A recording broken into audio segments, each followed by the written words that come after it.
Un minuto para reflexionar. En esta mañana, cuando la voz de la conciencia está por apagarse, muchas veces preguntamos, ¿a dónde está la respuesta? En esta hora, de parte de lo que quiero agradecer al Señor, porque Él tiene el control, sea como sea. Y la reflexión para esta noche se titula El Arca Perdida. Ese es el título de la meditación en esta noche, El Arca Perdida. No sin antes invitarlos en oración, ¿verdad? Para que Dios sea que dirija. Padre amado, te doy gracias por traerme a tu casa de oración. Ahora que vamos a compartir tu palabra, habla a nuestros corazones y por favor danos tu Santo Espíritu para discernir lo que tú nos quieras mostrar y lo que tú tengas de mensaje para esta noche. Y para ello quiero que vayamos al Salmos capítulo 8. Salmos capítulo 8 y versículos del 3 al 4. Salmos capítulo 8, versículo 3 al 4 dice de esta manera: Cuando veo tus cielos, obras de tus dedos, la luna y las estrellas que tú formaste, digo, ¿qué es el hombre para que tengas de él memoria y el hijo del hombre para que lo visites? Entonces acá nosotros vemos de que si nosotros nos ponemos a pensar de que hay alguien tan importante, tan fuerte, que fue capaz de crear los cielos, las estrellas, la luna e incluso al hombre, y haríamos bien pensar como el rey David y decir ¿qué es el hombre para que le visites? Y el hijo del hombre para que tengas de él memoria. Lo hiciste, y continúa el versículo, lo hiciste un poco menor que los ángeles. Lo coronaste de gloria y de honra, todo pusiste bajo sus pies. Pero si nosotros profundizáramos en las dos partes de este versículo, si nosotros comprendiéramos de que está hablando del ser humano como tal, pero está hablando de alguien que se hizo menor que los ángeles. Ese que era la majestad del cielo, dice que fue adoptado por la humanidad para que pudiera comprender lo que el ser humano pasa, para poder sentir como el ser humano siente, para poder compadecerse de cada una de nuestras necesidades. Si bien el Hijo del Hombre fue formado, Adán, Eva y nosotros, y dice que Dios puso todo eso bajo nuestros pies, pero también Adán dice que adoptó una humanidad caída, pero dice que en esto conocemos el gran amor de Dios, no en que nosotros buscamos a Dios, porque nosotros no tenemos manera de buscar a Dios, sino que Él nos busca a nosotros primero, y de esa manera nos hace llamar hijos de Él. Entonces vemos de que sin quererlo, sin buscarlo y sin tener cómo, la humanidad adoptó al Hijo de Dios. Le dio un lugar, una cabida en este mundo lleno de pecado. Lo adoptó con toda esa naturaleza que posee el ser humano, la adoptó en el Hijo de Dios. Pero también Él nos adoptó a nosotros para ser llamados hijos de Dios. Entonces fue como un cambio, un intercambio. Pero en este Salmos capítulo 8 viene hablando de esos dos episodios. El Hijo de Dios, que se le conoce como el Hijo de los hombres. Él mismo se decía a sí mismo que el Hijo del Hombre no tiene en qué reclinar su cabeza, porque era el Hijo de los hombres. Pero también era Hijo de Dios. También el hombre fue formado, y como dice acá el versículo 6, lo hiciste señorear sobre las obras de tus manos, todo lo pusiste debajo de sus pies. Eso es lo que hizo Dios con el ser humano, cuando lo hizo en Génesis capítulo 1. Dice que todo puso bajo sus manos, todo. Y vamos a ir al libro de Génesis para confirmar eso. Génesis capítulo 2. Génesis capítulo 2 y versículo 19. Dice así: Jehová Dios formó pues de la tierra toda la bestia del campo y todas las aves de los cielos, y las trajo a Adán para que viera cómo los había de llamar. Y el nombre que Adán dio a los seres vivientes, ese es su nombre. Entonces vemos de que Dios es el que le dio al hombre la potestad de enseñorearse sobre la creación. Entonces, por eso es de que acá se cumple cuando dice, lo hiciste un poco menor a los ángeles, pero aún con todo eso lo coronaste de gloria, de honra y todo pusiste bajo sus pies. Los bueyes, dice las aves de los cielos, los peces, todo cuanto surca los senderos del mar.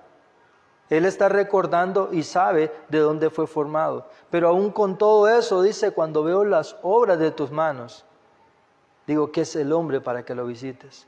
Y a veces nosotros nos sentimos como que le hacemos un favor a Dios con venir a la iglesia. Como que, estoy haciendo mi esfuercito ahí para que estar a cuentas con Dios. No, cuando es el privilegio, lo que pasa, que cuán poco sabemos lo que significa orar en el nombre de Jesús.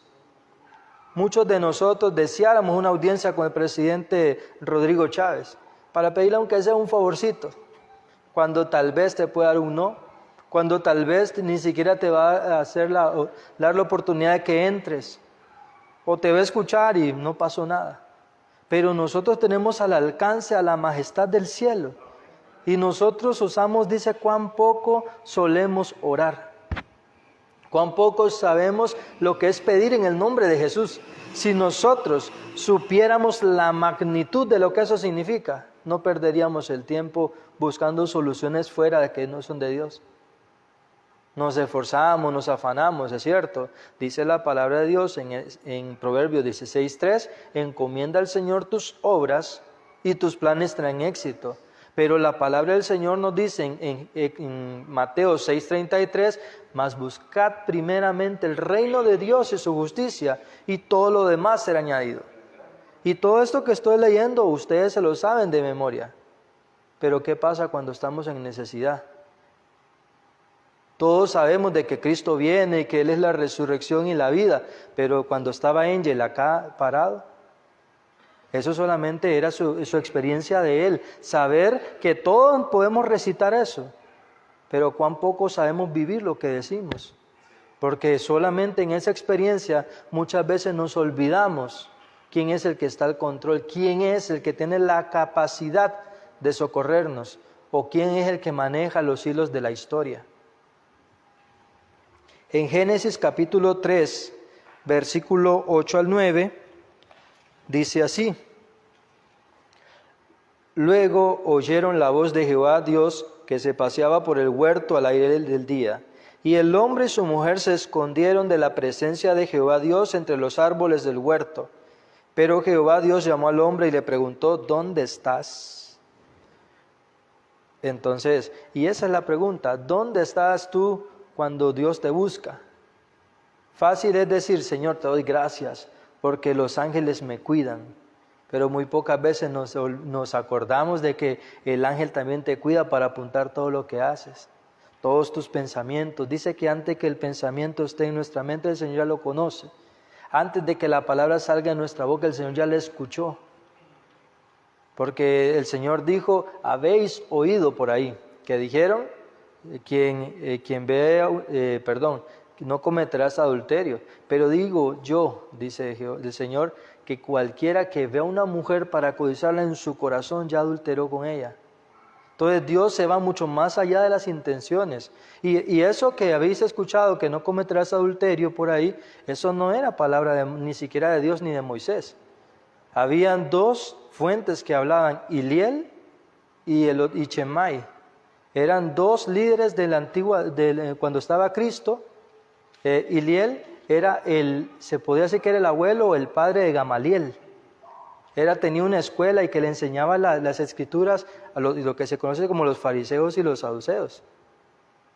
Pero vemos, el Señor va más allá. Por eso es que el Señor decía, vosotros habéis invalidado la ley, enseñando como mandamiento doctrina de hombre, porque lo que ellos estaban enseñando y siguiendo rigurosamente era lo que los maestros de ese momento les estaban enseñando, pero se estaban olvidando de la misericordia que el Señor quería, que Él se basa en las intenciones, que Él se basa en los pensamientos y no solo en las acciones.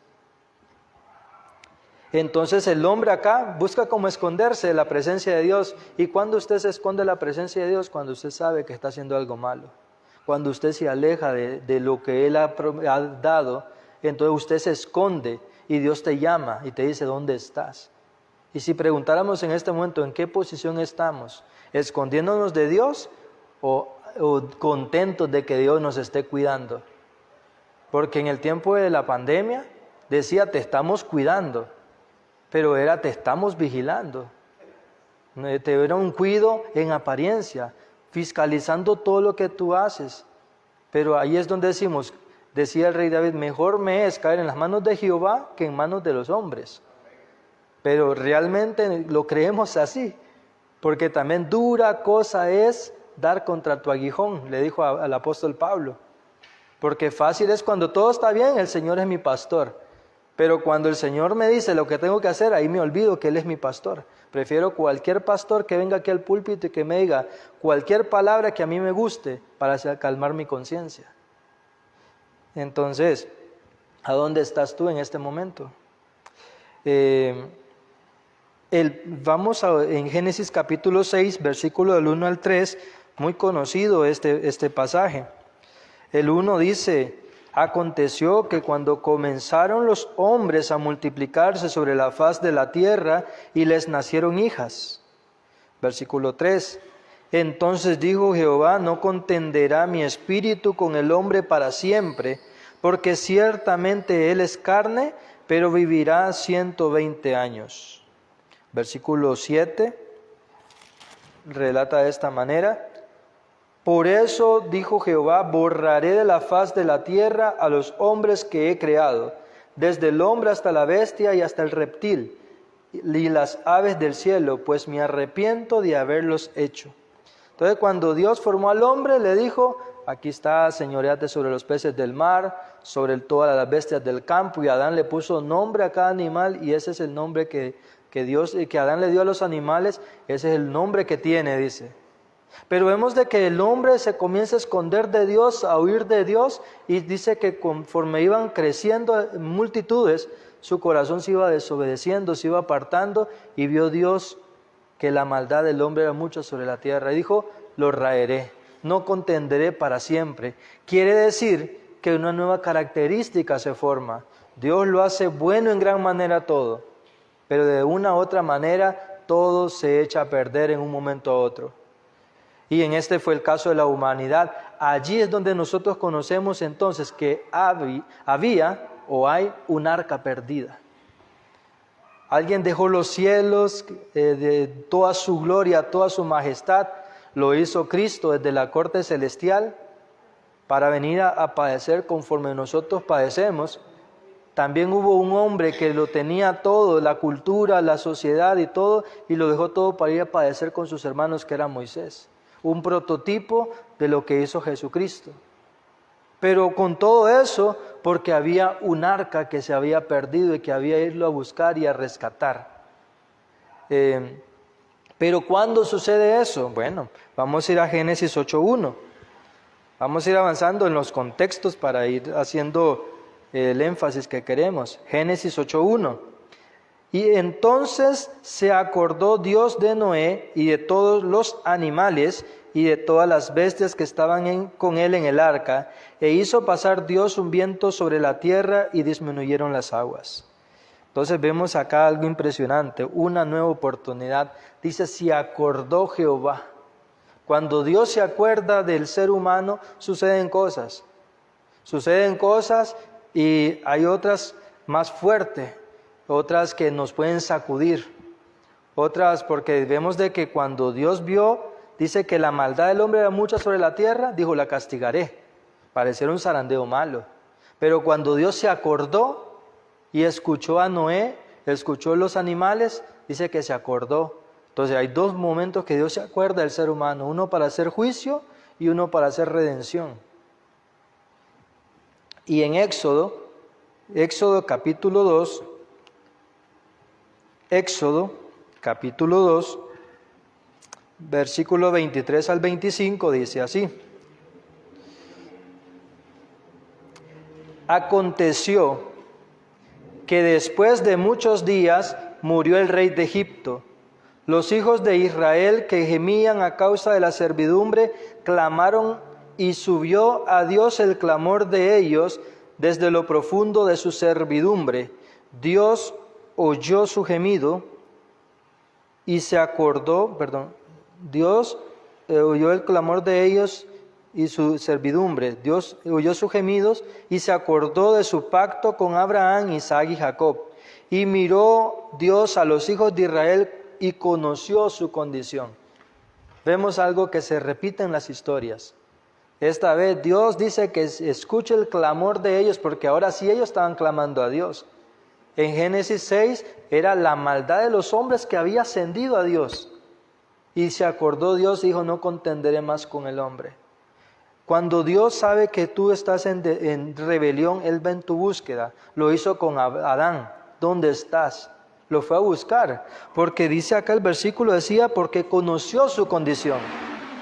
Aquí estamos hablando de Éxodo. Dice que Dios escuchó el clamor de ellos y vio la condición de ellos. Vio la condición de Adán, que estaba perdido. Vio la condición en Noé, que era para juicio. Escuchó y vio el clamor de Noé y de los animales y se acordó para rescatarlos. Y en esto claman y Dios se acuerda y dice que conoce su condición y va por liberación. Esto también es juicio. Porque aquí estaba por liberar al pueblo de Israel. En Génesis 6 dice que ejecutó juicio con esa generación perversa de Noé. En el tiempo de Adán comió el fruto prohibido y Dios ejecutó juicio en ese momento también. Esto que estamos presentando son momentos que Dios ha actuado con juicio. En el tiempo de Noé, para erradicar. En el tiempo de Moisés, para liberación. Entonces, cuando Dios se acuerda, hay liberación, aunque no sea como nosotros la queremos. Porque cuando el tiempo del diluvio fue una liberación de toda esa generación perversa. Fue para el tiempo de protección para Noé, parecía gustar. En el tiempo de Adán se vio juicio y lo sacó del jardín del Edén. No una decisión que gustaba. No siempre los juicios de Dios van a gustar. Siempre van a haber dos grupos, los conformes y los inconformes. Los que están conforme a la voluntad de Dios y los que están en contra de lo que Dios ha dejado. Pero cuando Dios escucha, lo hace porque están pasando cosas. Y tenemos un caso en especial, y vamos a ir a Job capítulo 1, porque cuando Dios menciona nuestro nombre suceden cosas. Mencionó a los antediluvianos, sucedió algo. Llamó a Adán y pasó algo. Escuchó el gemido de los israelitas y pasó algo. Y ahora cuando Dios menciona el nombre, vamos a ver. Job. Estaba probándolos, a ver qué tal estaban. Job capítulo 1, versículo 10.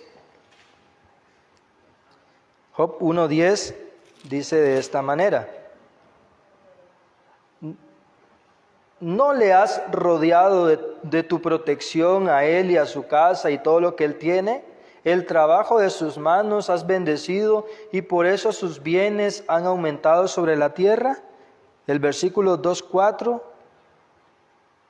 Respondiendo Satanás a Jehová dijo: piel por piel, todo lo que el hombre tiene lo dará por su vida. Y eso es cierto. Pues el hombre puede tener la vida más desdichada, la vida más repugnante, pero cuando se trata de dejar este mundo, se aferra al hálito de vida. Señor, no quiero morir. Es que nadie quiere morir. Dios no hizo al ser humano para que disfrutara la muerte. Dios hizo al ser humano para que disfrutara la vida. Pero dice, mis caminos no son como tus caminos. Mis caminos son muy diferentes. Entonces, acá se está mencionando el nombre de Job y comienza una revolución. Comienzan a suceder cosas. Y pensamos, no, es que lo que me está viniendo es malo, no, entonces ahí la bendición de Dios no está conmigo. Cuando todo está bien, decimos, ay, Dios me está bendiciendo. ¿Cómo sabes que es Dios que te puede estar bendiciendo también? Porque acaso no vino Satanás, le dice a Jesús, todos estos bienes te daré, si postrado me adoras. Entonces, no siempre la riqueza es sinónimo de que Dios te esté aprobando. Simplemente que los principios que guían tu vida es lo que determina en qué dirección es que vamos. En el libro de Job, esta vez el versículo 1, versículo 2, dice, les había nacido 7 hijos y 3 hijas. Este hombre tenía muchas cosas. En lo que él tenía una buena familia. Tenía 3 hijas y 7 hijos. O sea, por un día por semana tenía sus hijos él. Los disfrutaba. Dice que cada día los hijos de Job celebraban. E incluso podemos decir entonces los 7 días violentaban hasta el sábado. Ellos violentaban el sábado. Pero aún con todo eso dice que Job venía y ofrecía sacrificio por si sus hijos habían fallado. Pero si nosotros vamos más allá, pero Job era fiel para con Dios. Dios lo había bendecido. Entonces ahora en Job capítulo 2, versículo 6, dice, y dijo Jehová a Satanás, él está en tus manos, pero guarda su vida. Dios va a proteger el templo de nuestro cuerpo, el templo de nuestra vida, mientras tenga un propósito para ello. Y Dios siempre lo tiene.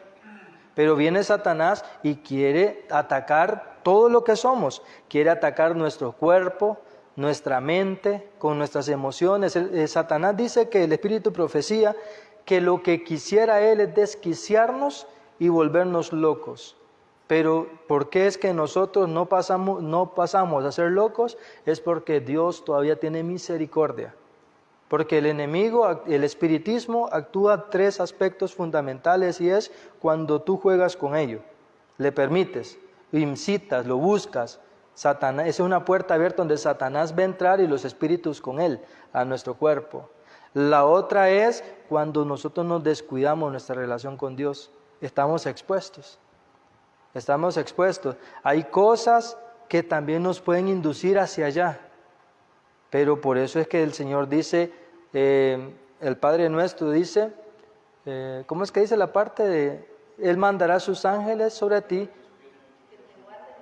que te guarden en todos tus caminos? Entonces el Señor está deseando cuidarnos de todos nuestros caminos, pero a veces tenemos que entender algo. Y este es donde yo quiero llevar, aquí comienza la conclusión del tema, o el final del tema. Y quiero hacerlo de las siguientes formas. Quiero que que vayamos a la página 350 del Deseado de toda la gente.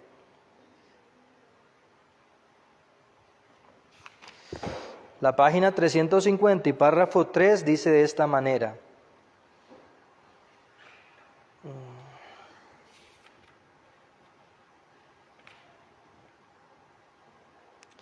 Día tras día, Dios instruye a sus hijos. Por las circunstancias de la vida diaria, los está preparando para desempeñar su parte en aquel escenario más amplio que su providencia les ha designado. Es el resultado de la prueba diaria lo que determina su victoria, su derrota en la gran crisis de la vida. Que no era esta, permítame.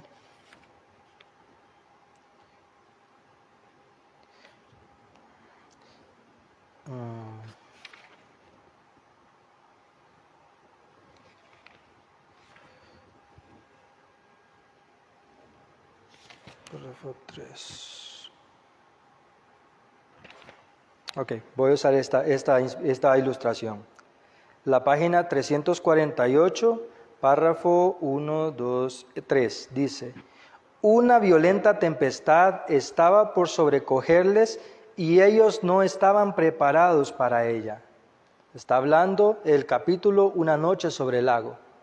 Dice que los discípulos, horas de gran bendición para los discípulos, pero las habían olvidado. Estaban en medio de aguas agitadas. Sus pensamientos eran tumultuosos e irrazonables. Y el Señor les dio entonces otra obra para afligir sus almas y ocupar. Él había aumentado y lo querían poner como rey. Pero Jesús, conociendo el tiempo, que el tiempo no era para lograrlo, Él le dice: agarren la barca y vayan, yo los alcanzo después. Dice que sus ilusiones eran chasqueadas. Y dice que si era un momento de que les dificultaba y les era dificultoso cumplir una orden de Jesús, era este momento. Porque dice que ellos estaban diciendo: este es el momento preciso para coronarlo como rey. Pero viene Jesús y conociéndole dice, no, vayan. Y ellos, dice, con una autoridad que solo Jesús tenía, ellos tuvieron que obedecer, no pudieron contradecirle. Pero en el camino iban, ¿cómo es posible? Si esta era la oportunidad más clara. Dice que sus corazones estaban tan chasqueados que estaban desanimados y querían abandonarlo todo. Pero dice, por eso es que recapitula acá y dice, el Señor les dio entonces otra cosa para afligir sus almas y ocupar sus mentes. ¿Qué le dio? La tempestad llegó en ese momento. Llega la tempestad y dice, fue un contraste repentino, porque el día había sido perfecto, y cuando el huracán los alcanzó sintieron miedo, olvidaron su desafecto, su incredulidad y su impaciencia. Cada uno se puso a trabajar para impedir que el barco se hundiera. Cuando nosotros estamos en la obra de que Dios nos ha encomendado, o en la obra que necesitamos estar, todo, como dice acá, todo desafecto, incredulidad e impaciencia se terminan. El Señor permitió que ellos ocuparan su mente en ese momento con la necesidad de no morir. Pero estaba pasando algo, estaba ese barco a punto de hundirse. El barco es la iglesia, el barco es nuestra familia, el barco somos nosotros, muchas veces, que estamos a la deriva. Entonces dice, hasta la cuarta vela de la noche lucharon con los remos. En la tempestad y las tinieblas el mar les había enseñado cuán desamparados estaban y anhelaban la presencia de su Maestro. Entonces, cuando la necesidad llega, es porque Dios necesita que nuestra mente esté fundamentada en saber de que cuando nosotros nos vemos a nosotros mismos, nos sentimos impotentes o nos sentimos incapaces que lo podemos todo. Pues sentimos capacidad absoluta. Pero Dios desea de que en todo sentido nosotros nos humillemos en la presencia del Señor. Y dice esta última línea, cuando la dificultad nos sobreviene, con cuánta frecuencia somos como Pedro, miramos las olas en vez de mantener nuestros ojos fijos en el Salvador. Nuestros pies resbalan y las orgullosas aguas sumergen nuestras almas. Jesús no le había pedido a Pedro que fuese a él para que pereciera. Él no nos invita a seguirle para luego abandonarlos. El Señor siempre está pendiente ahí porque Él sabe que nosotros, por nuestra propia cuenta, nosotros no podemos hacer nada. Él sabe que nosotros solos estamos perdidos, pero delante del Señor nosotros somos su especial cuidado. Dice acá, Jesús no los había olvidado. El que velaba en la orilla vio a aquellos hombres que llenos de temor luchaban con la tempestad. Ni por un momento perdió de vista a sus discípulos. Con la más profunda solicitud, sus ojos siguieron al barco agitado por la tormenta con su valiosa carga. ¿Cómo? Su valiosa carga. Esos eran los discípulos para Él. Porque estos hombres habían de ser la luz del mundo. Como una madre vigila con tierno amor a su hijo, el compasivo Maestro vigilaba a sus discípulos. Cuando sus corazones estuvieron subyugados, apagada su ambición profana, y en humildad oraron pidiendo ayuda y les fue concedida. Ese es el Dios que tenemos. Él está solamente que dejemos un poquito a un lado esa supremacía, esa ambición, esos deseos mundanales, y ahí entonces vamos realmente a reconocer que en este mundo estamos perdidos. Es correcto, es que el poder de Dios se manifiesta en la debilidad del ser humano. Quiero con eso en mente finalizar con Apocalipsis capítulo 22. Apocalipsis 22. Apocalipsis 22, versículos 12, 11 y 10. El 12 dice, vengo pronto, y mi galardón conmigo, para recompensar a cada uno según sea su obra. El versículo 11, el que es injusto, sea injusto todavía, el que es impuro, sea impuro todavía, el que es justo, practique la justicia todavía, y el que es santo, santifíquese más todavía. El 10, y me dijo, no calles las palabras de la profecía de este libro, porque el tiempo está cerca. Entonces, cada uno acá ilustra diciendo que el que es impuro sigue siendo impuro. Pero en este momento de oportunidad yo no puedo terminar este versículo así. El que es impuro tiene la oportunidad de purificarse todavía. El que es justo tiene la oportunidad de seguir siendo santificados por la palabra todavía. No piense ninguno de nosotros que la batalla ya la tiene ganada. No piense el que todavía acarrea vicios, acarrea tempestad, acarrea todavía sentimientos encontrados. No piense que está solo en esta batalla. El Señor dice que miraba de lejos, pero dice que Jesús intentó pasar por largo de ellos. Dice que ellos lo miran y Él camina como que va a pasar de largo. Y ellos dice que imploran y claman, Maestro, sálvanos que perecemos. Entonces, Jesús, tal vez pensemos y nuestra vista diga, no es que Jesús está pasando muy largo de mí. Pero no, el Señor solamente está diciendo dos cosas. Clama a mí y yo te responderé. Te enseñaré esas cosas grandes y ocultas que tú no conoces. Y que como Pedro también digamos la palabra, la oración más larga. Señor, sálvame que perezco. Inmediatamente el Señor nos hace de la mano y no nos suelta.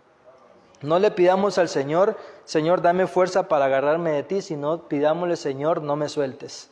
Porque nuestra mano es débil y se suelta ante cualquier tempestad. Pero en la mano del Señor Todopoderoso nos acompaña, ¿verdad? Entonces, como dice acá, Él viene pronto y el galardón con Él para dar a cada uno según nuestras obras. Que el Señor nos haya haciendo bien las cosas, ¿verdad? Y ir a buscar esa arca perdida. Cada uno en su corazón proponga cómo puedo ganar un alma más para Cristo.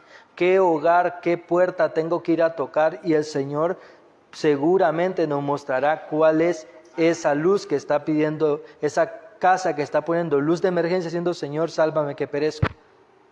Eso, pues, como testimonio lo digo, me lo he puesto en mi corazón y le pido a Dios y ayuno por eso, para que Dios me dé esa capacidad de hacer la tarea que nos ha encomendado. Y esa es mi invitación para cada uno de nosotros. Vamos a arrodillarnos en esta hora. Padre nuestro que estás en los cielos, te damos gracias, Señor, por saber de que tú escuchas nuestras oraciones. Saber, Padre, de que tú nos estás buscando. Saber, Padre, que tú nos comisionas para hacer nuestra parte también. Porque Job dice que tú le comendaste orar por Elifaz y sus amigos. Y una vez que él oró por sus amigos, la sanidad le fue restituida. No permitas que en nuestra mente llegue el pensamiento de que tenemos que estar sanos para poder orar por alguien más, sino que así como estamos indignos y pecadores, tú nos puedes usar como instrumentos tuyos. Ayúdanos a saber que esta arca estaba perdida y tú la encontraste y por eso estoy acá. Y hay un arca allá que tú quieres salvar y que tú nos quieres utilizar a cada uno de nosotros. Ayúdanos a comprender que tú vienes pronto y tu galardón para dar a cada uno según hayamos hecho. Acompáñanos en esta hora, Señor. Acuérdate de nosotros y ayúdanos a acordarnos de que tú tienes tu ángel anotando nuestras acciones, sean buenas o sean malas, para el momento de la retribución. Acompaña a Valerie, acompaña a hermano Luis, a Milcar, hermana Ana, hermano Antonio, hermano David, hermano Moisés, hermana María Esther, y los que estén conectados y los amigos de Momento Urbano de igual manera. Acompáñanos, Padre, en el nombre de Jesús. Amén.